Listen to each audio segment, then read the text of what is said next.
ಎಲ್ರಿಗೂ ನಮಸ್ಕಾರ ಸ್ನೇಹಿತರೆ. ಇವತ್ತೊಂದು ವಿಡಿಯೋ ಮಾಡ್ತಕ್ಕಂಥ ವಿಶೇಷವಾದಂಥ ಸುದ್ದಿ ಇದೆ ಸ್ನೇಹಿತರೆ. ಏನಂತಂದರೆ ಶಿಕ್ಷಕರು ಶಾಲೆಯಲ್ಲಿರಲ್ಲ, ಏನೋ ಇತರೆ ಚಟುವಟಿಕೆಗಳಲ್ಲಿ ಬರೀ ಕಾರ್ಯಕ್ರಮಗಳಲ್ಲಿ ಹಾಜರಾಗ್ತಾರೆ. ಶಾಲೆಯಲ್ಲಿ ಇತ್ತೀಚೆಗೆ ಭಾಳ ನೀವು ನೋಡ್ತಾ ಇದ್ದೀರಾ, ಫಲಿತಾಂಶಗಳು ಭಾಳ ಕಡಿಮೆ ಬರ್ತಾ ಇದೆ. ಹೀಗಾಗಿ ಏನು ಸರ್ಕಾರದ ಹಂತದಲ್ಲಿ ಮತ್ತು ಮಾನ್ಯ ವಿಧಾನ ಪರಿಷತ್ ಸದಸ್ಯರು ಕೂಡ ಬಸವರಾಜ ಹೊರಟ್ಟಿಯವರು ಕೂಡ ಮೊನ್ನೆ ಒಂದು ವಿಡಿಯೋ ಮಾಡಿ ನಾನು ನಿಮಗೆ ಹೇಳಿದ್ದೆ, ಏನು ಶಿಕ್ಷಕರನ್ನ ಪಾಠ ಮಾಡಲು ಬಿಡಿ ಅಂತಕ್ಕಂಥ ಒಂದು ವಿಚಾರದ ಅಡಿಯಲ್ಲಿ. ಜೊತೆಗೆ ಈ ಎಲ್ಲ ಸಾಕಷ್ಟು ವಿಚಾರಗಳು ಮತ್ತು ಏನಪ್ಪ ಅಂದರೆ ಶಿಕ್ಷಕ ಶಾಲೆಯಲ್ಲಿ ಏನು ಬಿಸಿ ಊಟ ಮತ್ತು ಮೊಟ್ಟೆ ಬಾಳೆಹಣ್ಣು ವಿತರಣೆಗೆ ಪ್ರತ್ಯೇಕ ವ್ಯವಸ್ಥೆಯನ್ನು ಅಂತಕ್ಕಂಥದ್ದು ಒಂದು ವಿಡಿಯೋ ಮಾಡಿದ್ದೆ ಸ್ನೇಹಿತರೆ. ಅದರ ಮುಂದುವರಿದ ಭಾಗವಾಗಿ ಶಿಕ್ಷಕರು ಶಾಲೆಯಲ್ಲಿ ಇರಬೇಕು ಅಂತಕ್ಕಂಥ ವಿಚಾರದ ಅಡಿಯಲ್ಲಿ ಏನು, ಯಾಕಂತಂದರೆ ಬಹುಪಾಲು ನಾವು ಶಿಕ್ಷಕ ಅಂತಂದರೆ ಅರ್ಥ ಏನು, ಶಿಕ್ಷಣವನ್ನು ನೀಡ್ತಕ್ಕಂಥವ್ರು ನಾವು ಶಾಲೆಯಲ್ಲಿ ಇರಲೇಬೇಕಾಗುತ್ತೆ. ಹಾಗಾಗಿ ಇತರೆ ಕಾರ್ಯಕ್ರಮಗಳಿಂದ ನಮ್ಮ ಶಿಕ್ಷಕರನ್ನು ಮುಕ್ತಗೊಳಿಸ್ಬೇಕು ಅಂತಕ್ಕಂಥ ಒಂದು ಬಹುಬೇಡಿಕೆ ಇದೆ. ಹಾಗಾಗಿ ಇವತ್ತೊಂದು ಸುತ್ತಲೇ ಬಂದ ಸ್ನೇಹಿತರೆ, ಅದ್ರ ಬಗ್ಗೆ ನಾವು ಸ್ವಲ್ಪ ನೋಡೋಣ ಚರ್ಚೆ. ಏನಂತಂದರೆ ಶಿಕ್ಷಕರು ಮತ್ತು ಮುಖ್ಯೋಪಾಧ್ಯಾಯರು ಶಾಲೆಯಲ್ಲಿ ಇರಬೇಕು ಅಂತಕ್ಕಂಥದ್ದನ್ನು ಆದೇಶ ಮಾಡ್ತಾ ಇದ್ದಾರೆ. ಏನಂತಂದರೆ ನೋಡಿ, ಶಾಲಾ ಮುಖ್ಯೋಪಾಧ್ಯಾಯರು ಮತ್ತು ಶಾಲೆಯಲ್ಲಿ ಹಾಜರಿರ್ತಕ್ಕಂಥದ್ರ ಬಗ್ಗೆ ಇಲ್ಲಿ ಹೇಳ್ತಾ ಇದ್ದಾರೆ. ಯಾಕಂತಂದರೆ ಇಲ್ಲಿ ಸರ್ಕಾರಿ ಶಾಲೆಗಳಲ್ಲಿ ಕಲಿಕೆಯ ಫಲಿತಾಂಶವನ್ನು ಏನು ಸುಧಾರಣೆ ಮಾಡಬೇಕಾಗಿದೆ. ಹಾಗಾಗಿ ಶಿಕ್ಷಕರು ಮುಖ್ಯೋಪಾಧ್ಯಾಯರು ಶಾಲೆಯಲ್ಲಿದ್ದರೆ ಮಾತ್ರ ಇದನ್ನು ಅಭಿವೃದ್ಧಿ ಆಗುತ್ತೆ ಅಂತಕ್ಕಂಥದ್ದನ್ನು ಹೇಳ್ತಾ ಇದ್ದಾರೆ ಸ್ನೇಹಿತರೆ. ಜೊತೆಗೆ ಮಾನ್ಯ ಕ್ಷೇತ್ರ ಶಿಕ್ಷಣಾಧಿಕಾರಿ, ಉಪನಿರ್ದೇಶಕರು ಮತ್ತು ಡಯಟ್ ಪ್ರಾಂಶುಪಾಲರಿಗೆ ಈ ಒಂದು ಮಾರ್ಗಸೂಚಿಗಳನ್ನು ಕೂಡ ಇಲ್ಲಿ ಹೇಳ್ತಾ ಇದ್ದಾರೆ, ಮಾರ್ಗದರ್ಶನವನ್ನು ಮಾಡ್ತಾ ಇದ್ದಾರೆ ಅಧಿಕಾರಿಗಳು ಏನಂತಕ್ಕಂಥದ್ದನ್ನು ಈಗ ನಾವು ನೋಡೋಣ ಸ್ನೇಹಿತರೆ. ಯಾವುದೇ ಒಂದನೇ ಪಾಯಿಂಟ್ ಏನು ಹೇಳ್ತಿದ್ದಾರೆ ನೋಡೋಣ. ಒಂದನೇ ಪಾಯಿಂಟು,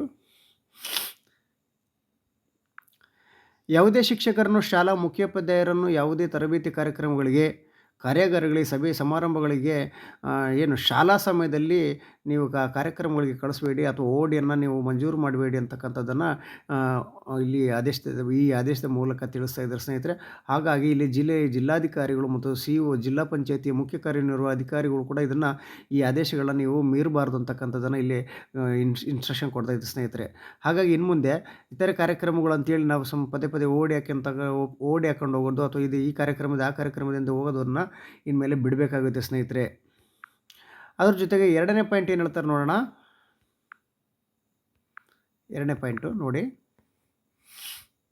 ಶಾಲಾ ಸಮಯದಲ್ಲಿ ಶಾಲಾ ಶಿಕ್ಷಕರು, ಶಾಲಾ ಮುಖ್ಯೋಪಾಧ್ಯಾಯರು ಯಾವುದೇ ಸಭೆಗಳನ್ನು ಕರಿಬಾರ್ದು. ಯಾಕಂದರೆ ಇತ್ತೀಚೆಗೆ ನೀವು ನೋಡ್ತಾ ಇದ್ದೀರಿ, ಸಾಕಷ್ಟು ಡಿಪಾರ್ಟ್ಮೆಂಟಲ್ಲಿ ಮೀಟಿಂಗ್ಗಳು ಇರ್ತವೆ. HM ಎಲ್ಲೋಗಿದ್ದಾರಪ್ಪ, ಮೀಟಿಂಗ್ ಹೋಗಿದ್ದಾರೆ, BO ಆಫೀಸ್ಗೆ ಹೋಗಿದ್ದಾರೆ, ಅಲ್ಲಿ ಹೋಗಿದ್ದಾರೆ ಅಂತಕ್ಕಂಥ ಸಭೆ ಚರ್ಚೆಗಳು ಆಗ್ತಾಯಿದ್ವು. ಹಾಗಾಗಿ ಶಾಲೆಗಳಲ್ಲಿ ಅನಾವಶ್ಯಕವಾಗಿ ಶಿಕ್ಷಕರನ್ನ ಮತ್ತು ಮುಖ್ಯೋಪಾಧ್ಯಾಯರನ್ನ ಶಾಲಾ ಸಮಯದಲ್ಲಿ ಮೀಟಿಂಗ್ ಕರಿಬೇಡಿ, ಸಭೆ ಮಾಡಬೇಡಿ, ವಿಡಿಯೋ ಕಾನ್ಫರೆನ್ಸ್ ಮಾಡಬೇಡಿ ಅಂತಕ್ಕಂಥದ್ದನ್ನು ಅಧಿಕಾರಿಗಳಿಗೆ ಇಲ್ಲಿ ಕ್ಲಿಯರ್ ಇನ್ಸ್ಟ್ರಕ್ಷನ್ ಕೊಡ್ತಾ ಇದ್ದಾರೆ ಸ್ನೇಹಿತರೆ.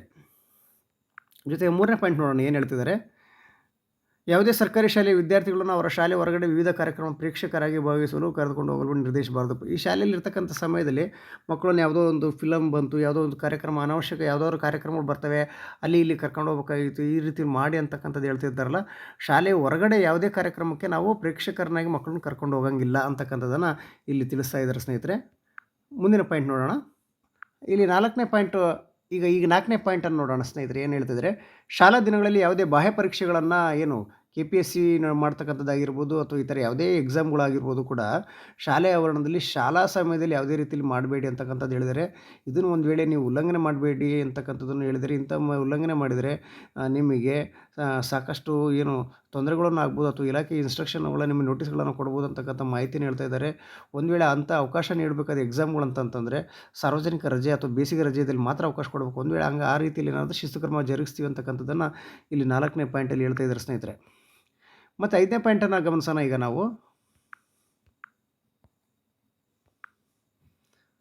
ಜಿಲ್ಲಾ ಉಪನಿರ್ದೇಶಕರು, ಕ್ಷೇತ್ರ ಶಿಕ್ಷಣಾಧಿಕಾರಿಗಳು, ಡಯಟ್ ಪ್ರಾಂಶುಪಾಲರು, ಶಾಲಾ ಮುಖ್ಯೋಪಾಧ್ಯಾಯರು, ಇಲಾಖೆ ಯಾವುದೇ ಮಟ್ಟದ ಅಧಿಕಾರಿಗಳು, ಖಾಸಗಿ ಸಂಸ್ಥೆಗಳು ಅಥವಾ ಯಾವುದೇ ಜ್ಞಾನ ಪಾಲುದಾರರ ಸಾಫ್ಟ್ವೇರ್ಗಳಲ್ಲಿ ಡಾಟಾ ಎಂಟ್ರಿ ಮಾಡುವಂಥ ಶಿಕ್ಷಕರು ಅಥವಾ ಶಾಲಾ ಮುಖ್ಯೋಪಾಧ್ಯಾಯರಿಗೆ ಮೌಖಿಕ ಅಥವಾ ಲಿಖಿತ ಆದೇಶ ನೀಡಬಾರದು.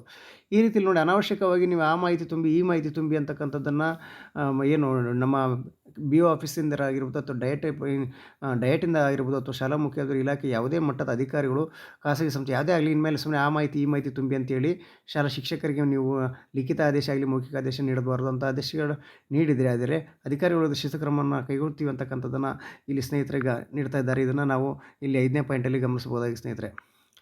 ಇಷ್ಟೆಲ್ಲ ಮಾಹಿತಿಗಳನ್ನು ನಾವು ಈಗಾಗಲೇ ನೋಡ್ತಾ ಇದ್ದೀವಿ ಸ್ನೇಹಿತರೆ. ಇದನ್ನು ಈ ಮಾರ್ಗಸೂಚಿಗಳು ಮತ್ತು ನಿರ್ದೇಶನ ತಕ್ಷಣದಿಂದ ಜಾರಿಗೆ ಬರ್ತಕ್ಕಂಥದ್ದು ಬರುತ್ತವೆ ಅಂತೇಳಿ ನಮ್ಮ ಸರ್ಕಾರದ ಪ್ರಧಾನ ಕಾರ್ಯದರ್ಶಿಯಾಗಿರ್ತಕ್ಕಂಥ ಮೇಡಮ್ ಅವರು ರಶ್ಮಿ ಮೇಡಮ್ ಅವರು ಭಾಳ ಏನು ಇದನ್ನು ಭಾಳ ಗಟ್ಟಿಯಾಗಿ ಭಾಳ ನಿರ್ಧಾರ ತಗೊಂಡಾರೆ ಅಂತೇಳಿ ನಾವು ತೀರ್ಮಾನ ಒಂದು ಏನು ವಿಚಾರವನ್ನು ತಿಳ್ಕೊಬೋದಾಗಿತ್ತು ಸ್ನೇಹಿತರೆ. ಇದಾಗಿತ್ತು ಇವತ್ತಿನ ಈ ವಿಡಿಯೋ. ಇದನ್ನು ಈ ನೋಡಿ ಇನ್ನೊಂದು ಹೇಳ್ತಾ ಇದ್ದಾರೆ ಇಲ್ಲಿ ಆಯುಕ್ತರಿಗೆ ಈ ಪತ್ರವನ್ನು ಬರೆದಿದ್ದಾರೆ. ಮತ್ತು ಜಿಲ್ಲಾಧಿಕಾರಿಗಳು ಮತ್ತು ಜಿಲ್ಲಾ ಪಂಚಾಯತ್ ಮುಖ್ಯ ಕಾರ್ಯನಿರ್ವಾಹಕ ಅಧಿಕಾರಿಗಳು ಇದನ್ನು ಗಮನಿಸಬೇಕಾಗುತ್ತೆ. ಮತ್ತು ಅಪರ ಆಯುಕ್ತರು ಧಾರವಾಡ, ಕಲಬುರಗಿ ಈ ಎಲ್ಲರಿಗೂ ಕೂಡ ಈ ಪತ್ರವನ್ನು ಒಂದು ಪ್ರತಿಯನ್ನು ಕಳಿಸಿದ್ದಾರೆ ಸ್ನೇಹಿತರೆ. ಇವತ್ತಿಂದ ಇದು ಜಾರಿಗೆ ಬಂದಿದೆ. ಹಾಗಾಗಿ ಇನ್ಮೇಲೆ ಅನಾವಶ್ಯಕವಾಗಿ ಶಾಲೆಯಲ್ಲಿ ಶಿಕ್ಷಕರು ಪಾಠ ಮಾಡೋದು ಬಿಟ್ಟು ಏನು ಆ ಕಾರ್ಯಕ್ರಮ ಈ ಕಾರ್ಯಕ್ರಮ ಅಂತೇಳಿ ಅನಾವಶ್ಯಕವಾಗಿ ಏನೋ ಅಧಿಕೃತವಾಗಿ ಏನಾದರೂ ಇದ್ದರೆ ಹೋಗ್ಬೋದು, ತಮ್ಮ ರಜೆಗಳಾಗಿರ್ಬೋದು, ಇತರೆ ರಜೆಗಳಾಗ್ಬೋದು. ಹೀಗೆ ಶಾಲೆಯಲ್ಲಿ ಇಲಾಖೆ ಕೂಡ ಇತರೆ ಕಾರ್ಯಗಳಿಂದ ಮುಕ್ತಗೊಳಿಸಿ ಶಿಕ್ಷಕರನ್ನು ಪಾಠ ಮಾಡಲಿಕ್ಕೆ ಮಾತ್ರ ಬಿಟ್ಟರೆ ಕಲಿಕೆ ಸುಧಾರಣೆ ಆಗ್ತಾಗುತ್ತೆ ಅಂತಕ್ಕಂಥದ್ದನ್ನು ಗಮನಿಸಿ ಮಾನ್ಯ ಸರ್ಕಾರದ ಪ್ರಧಾನ ಕಾರ್ಯದರ್ಶಿಗಳಾಗಿರ್ತಕ್ಕಂಥ ರಶ್ಮಿ ಮಹೇಶ್ ಅವರು ಆದೇಶ ಮಾಡಿರ್ತಕ್ಕಂಥದ್ದು ಇದು ಭಾಳ ಸೂಕ್ತವಾಗಿದೆ ಸ್ನೇಹಿತರೆ. ಇದನ್ನು ನಾವು ಕೂಡ ಪಾಲನೆ ಮಾಡಿ ಖಂಡಿತ ಮಕ್ಕಳ ಶ್ರೇಯೋಭಿವೃದ್ಧಿಗೆ ನಾವು ನೀವೆಲ್ಲರೂ ಕಂಕಣಬದ್ಧರಾಗಿ ದುಡಿಯೋಣ ಅಂತ ಹೇಳ್ತಾ ಸ್ನೇಹಿತರೆ, ಇವತ್ತಿನ ಈ ವಿಡಿಯೋ ಇಷ್ಟ ಆಗಿದ್ದರೆ ಲೈಕ್ ಮಾಡಿ, ಕಮೆಂಟ್ ಮಾಡಿ, ಶೇರ್ ಮಾಡಿ ಅಂತ ಹೇಳ್ತಾ ಇವತ್ತಿನ ವಿಡಿಯೋನ ಮುಗಿಸ್ತೀನಿ ಸ್ನೇಹಿತರೆ. ಎಲ್ರಿಗೂ ನಮಸ್ಕಾರ.